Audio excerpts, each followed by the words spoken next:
안녕하세요, 여러분. 이번 주에 경제 뉴스가 많았습니다. 금요일 전까지만 해도 제일 중요한 뉴스가 미중 관세 협상이었어요. 그런데 금요일에 중동에서 전쟁이 일어나면서 다른 뉴스를 다 덮어버렸어요. 그래서 오늘 스캔에서도 중동 얘기를 안 할 수가 없네요. 중동의 확전과 유가의 향방이라는 제목으로 얘기를 해보겠습니다. 이스라엘이 금요일 이른 새벽, 한국 시간으로는 금요일 아침이었죠. 이란에 대해서 미사일 공격을 감행했습니다. 100개 넘는 지점을 타격했다고 하고요. 핵시설 파괴가 있었고 군 지도자 그리고 핵 과학자가 제거됐습니다. 전체적으로 이란 핵 프로그램이 큰 손상을 입었고 여기에 대해서 이란은 보복 공격으로 나섰습니다. 1차적으로 드론 공격을 했고 2차와 3차 공격은 탄도미사일로 했습니다. 한국은 아침이었고 유럽은 한밤중이었고 미국은 저녁 식사 끝날 무렵이었습니다. 타격하고 한참 시간이 지났는데도 다들 우왕좌왕했어요. 무슨 일이 터졌는지 잘 모르고 있었던 거죠. 1차적으로 이게 제일 큰 뉴스였습니다. 왜 미국이 모르고 있지? 미국의 사전 인지가 없었나? 이스라엘 독단적으로 했단 말이야? 피해가 어느 정도인지 그런 얘기도 아직 안 나왔으니까 이 얘기가 처음에 제일 큰 뉴스였습니다. 그리고 나서는 이게 어떤 종류의 전쟁인가, 이게 얼마나 지속될 건가, 이런 예상들이 뒤이어 나왔습니다. 핵을 쓰게 될까? 이 얘기도 있었어요. 그런데 잠깐 나오다가 들어갔습니다. 아무래도 이건 너무 간 것 같다. 이란이 핵무기를 보유하고 있는 것 같기는 한데 발사 능력이 아직 없다. 이스라엘은 보유하고 있다고 알려져 있지만 사용은 안 할 거다. 이 정도로 얘기하고 끝났어요. 그리고 이런 얘기도 나왔습니다. 이란의 결정에 달렸다. 이란이 항복할 것이냐 아니면 붕괴를 직면하게 될 것이냐. 이 선택을 해야 된다. 이 얘기는 제가 제목을 그대로 뽑아온 건데 이코노미스트가 이 제목으로 분석 기사를 냈어요. 상당히 긴 분석 기사를 냈습니다. 결국 이란은 선택지가 별로 없다. 빨리 항복하든지 아니면 처참한 결과가 올 수 있다. 이런 얘기인데 이코노미스트가 이런 경향이 있어요. 좀 앞서 나갑니다. 워낙 쌓아놓은 데이터도 많고 그러니까 앞서 나간다면 우리가 앞서 나가야 된다. 이런 생각을 갖고 있는 것 같아요. 그런데 종종 이런 앞서 나간 예측이 틀리죠. 어쨌든 그 리스크를 지겠다는 얘기고 그래서 이번에는 항복이냐 붕괴냐 둘 중에 하나를 선택해야 된다라는 이란 입장에서 보면 상당히 도발적인 얘기를 내놨습니다. 자, 그리고 당연히 글로벌 경제에 미칠 영향은 무엇일까? 이 얘기는 다들 했죠. 홍수처럼 쏟아져 나왔습니다. 오늘 스캔에서도 이 전쟁이 글로벌 경제에 미칠 영향을 중점적으로 살펴보겠습니다. 당장의 영향은 유가 급등이에요. 유가는 이미 급등했습니다. 금요일 브렌트유가 60달러 후반대에서 70달러 중반으로 급등했어요. 현재 74.76달러입니다. 이스라엘 타격 직후 유가는 13%까지 그야말로 치솟았다가 시간이 지나면서 4%대로 상승폭이 좀 줄어들었고요. 그리고 나중에는 8%로 재상승했습니다. 이게 다 하루 만에 일어난 일이에요. 자, 현재 원유는 약간 공급 과잉입니다. 그리고 공급이 과잉인 상태에서 사우디가 이딴 증산 결정을 했어요. 지난달부터 했죠. 그래서 공급 과잉이 더 심화될 거다. 이렇게 예상되던 중이었어요. 그렇다면 이번 확전이 또는 이번 전쟁이 글로벌 원유 공급을 얼만큼 감소시킬까? 이게 앞으로의 유가 향방을 결정짓겠죠. 자, 차트 보면 이게 하루 만에 일어난 유가 상승입니다. 만약에 이번 전쟁이 원유 공급을 크게 감소시킨다. 그러면 당연히 유가는 더 치솟겠죠. 자, 우리가 우선 생각해 볼 수 있는 것이 이란의 원유 수출이 중단될 가능성입니다. 이란이 원유 수출을 중단하면 글로벌 원유 공급이 그만큼 줄어들 수밖에 없으니까요. 현재 이란의 원유 생산은 하루 330만 배럴입니다. 그런데 올 들어서는 점진적으로 증산을 해오던 중이었어요. 트럼프 대통령이 나서서 이란과의 화해 무드를 조성했기 때문입니다. 그러니까 증산도 되고 그리고 수출도 원활했어요. 자, 이란은 생산량의 절반에 가까운 하루 160만 배럴을 수출합니다. 그리고 그 수출의 거의 전부가 중국으로 가요. 이게 최근의 일입니다. 작년만 해도 그렇지 않았어요. 미국의 대이란 제재가 굉장히 강력했기 때문에 이란은 그저 작은 나라한테 아름아름으로 수출하는 그런 정도였어요. 그런데 올 들어서 중국이 전량을 수입해 가고 있습니다. 사실 최근에는 중국이 미국을 별로 신경 안 쓰는 그런 모습을 많이 보여주고 있어요. 이란 석유 수입도 그 중에 하나입니다. 자, 이렇게 생산도 원활하고 수출도 원활했는데 만약에 이스라엘이 이란의 원유 생산 시설을 타격한다. 그러면 수출 불능에 빠지게 됩니다. 원유 생산 시설을 타격 안 하더라도 트럼프 미국 대통령이 제재를 더 조일 가능성도 있어요. 그렇게 되면 역시 수출이 어려워집니다. 그래서 이번 전쟁 발발로 글로벌 공급량이 하루 160만 배럴 감소할 가능성이 있습니다. 현재 수출량, 전량이 없어질 가능성이 있다는 거죠. 하지만 그렇게 되더라도 공급 부족 사태로까지는 안 갈 가능성도 있어요.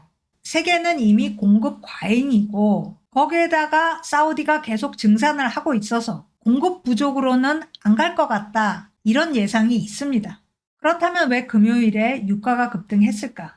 이게 선물시장 특성입니다. 선물시장은 상황 변화에 굉장히 예민하죠. 물건이 없어서 변동성이 더 높습니다.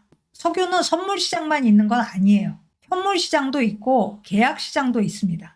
천연가스는 장기 계약 물량이 제일 많습니다. 그런데 석유는 선물 거래가 압도적으로 많아요. 그래서 선물 가격이 유가가 돼버리는 거죠. 그래서 일단 금요일에 유가가 급등했다. 하지만 전반적으로는 고유가 시대로 전환할 가능성은 크지 않다. 이렇게 보입니다. 여기서 고유가 시대는 배럴당 $90 이상이에요. 어떤 기관들은 $100 이상을 고유가로 봅니다. 하지만 둘 중에 어느 쪽이든 그렇게까지는 올라가지 않을 걸로 예상하고 있는 거죠.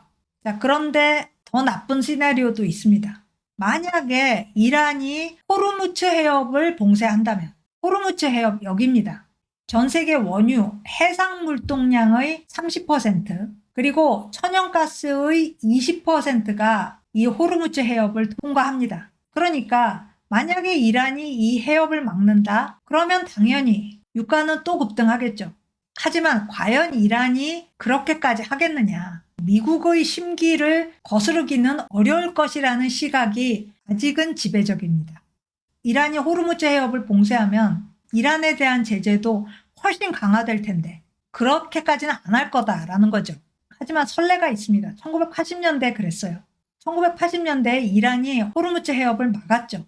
만약에 이스라엘이 공격 수위를 올린다. 아니면 계속 공격한다. 이렇게 되면은 봉쇄 얼마든지 가능하다. 이런 주장도 있어요.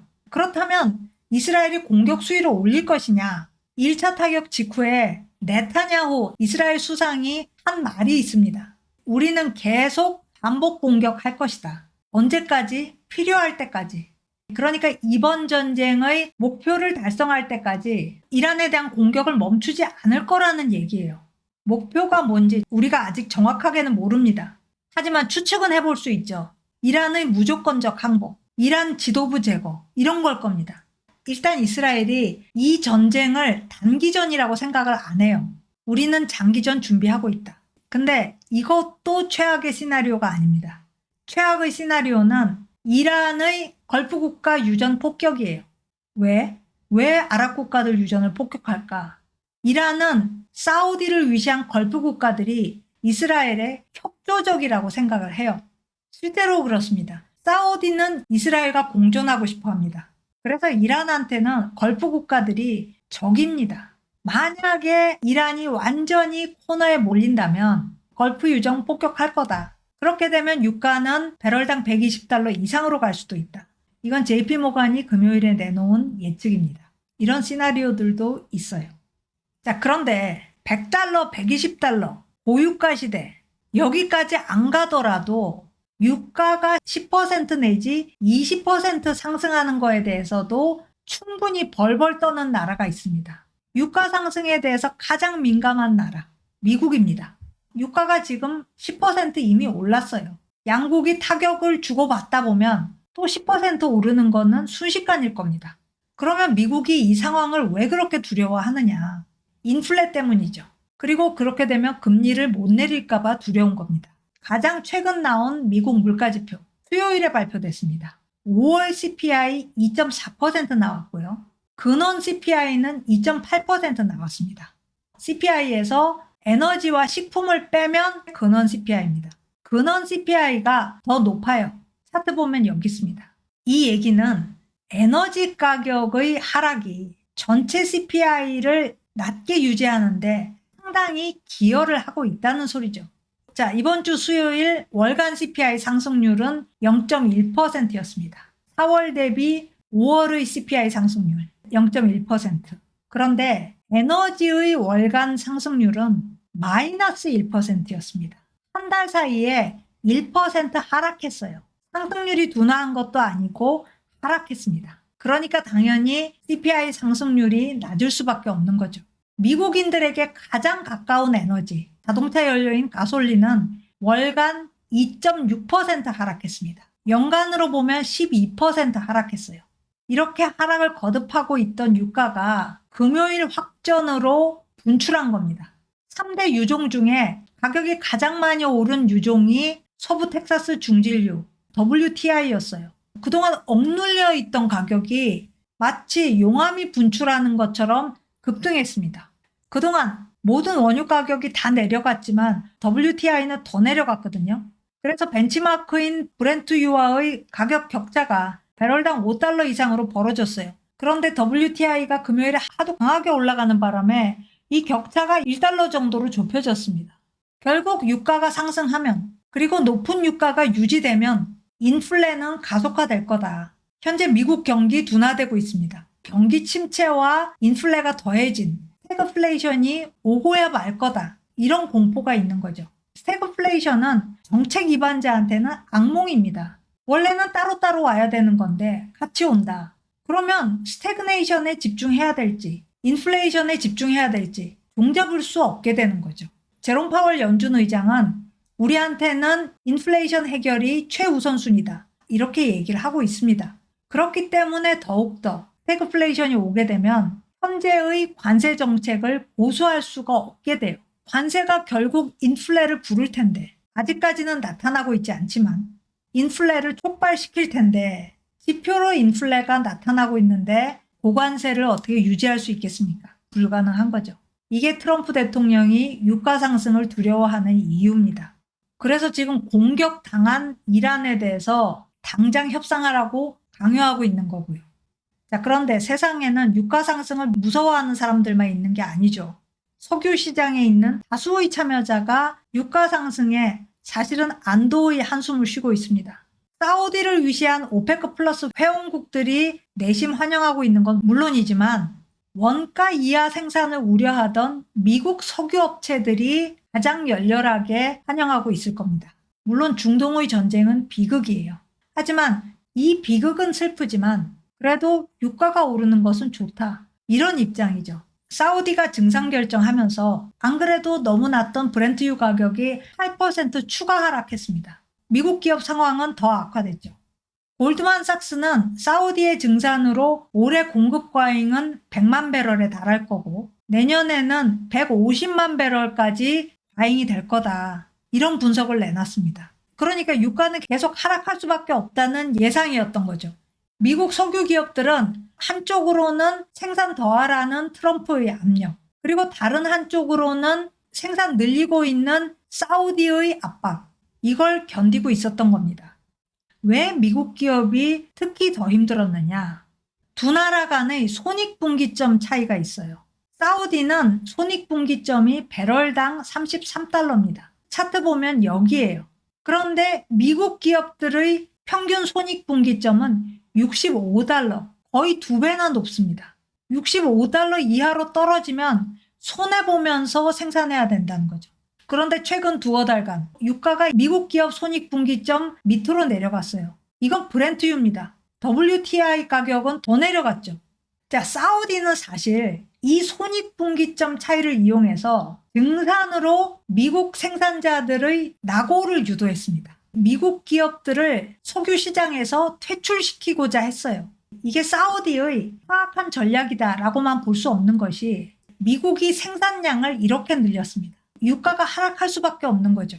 이런 상황에서 유가가 하락하니까 어떻게든 손익은 확보해야 되겠는데 결국 미국 기업들이 쓴 방법이 인력 감축입니다. 셰일 석유 생산 현장 인력 20%를 줄였어요.